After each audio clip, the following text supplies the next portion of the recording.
রাসূলুল্লাহ সাল্লাল্লাহু আলাইহি ওয়াসাল্লাম মুসল্লির ব্যাপারে স্পষ্ট করে বলেছেন।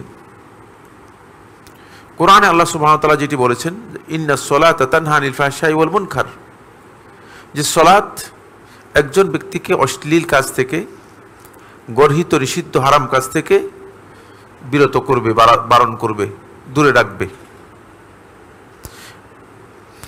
তাহলে তার আখলাকে অবশ্যই পরিবর্তন আসতে হবে।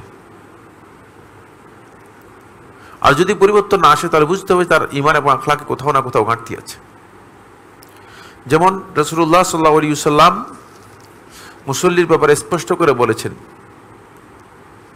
কোরআনে আল্লাহ সুবহানাহু ওয়া তাআলা যেটি বলেছেন, ইন্নাস সালাতা তানহা আনিল ফাহশাই ওয়াল মুনকার, যে সালাত একজন ব্যক্তিকে অশ্লীল কাজ থেকে, গর্হিত নিষিদ্ধ হারাম কাজ থেকে বিরত করবে, বারণ করবে, দূরে রাখবে।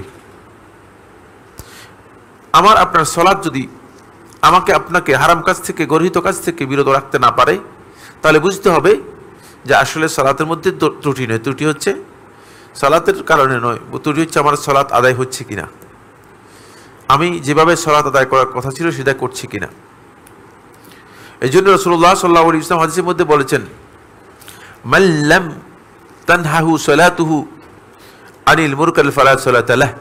আবু দাউদ মুসনাদ আহমদের riwayতের মধ্যে এসেছে, যে ব্যক্তির সালাত তাকে খারাপ কাজ থেকে, অশ্লীল কাজ থেকে বারণ করতে পারলো না, তার এই সালাত আসলে সালাত না, লৌকিক সালাত দাবি করতেছে আর কি। লৌকিক সালাত কেমন?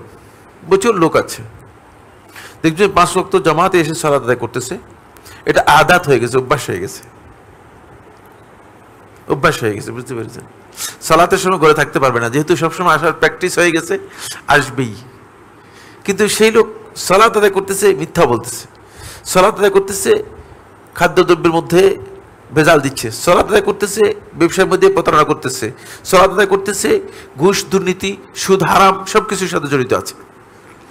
কিভাবে সম্ভব? এটা কিভাবে সম্ভব হতে পারে? সম্ভব এটা হওয়ার কোনো সুযোগই নেই।